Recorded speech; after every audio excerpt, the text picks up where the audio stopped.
The Leader of the House is a senior government minister that manages the government's business in the Parliament.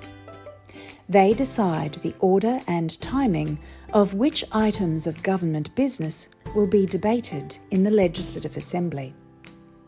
The Leader of the House also needs to know a lot about parliamentary process and protocol, so they know exactly what's going on and how the government should respond.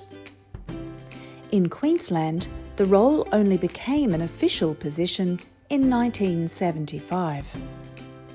The Leader of the House is also a member of the Committee of the Legislative Assembly and the Business Committee of the House.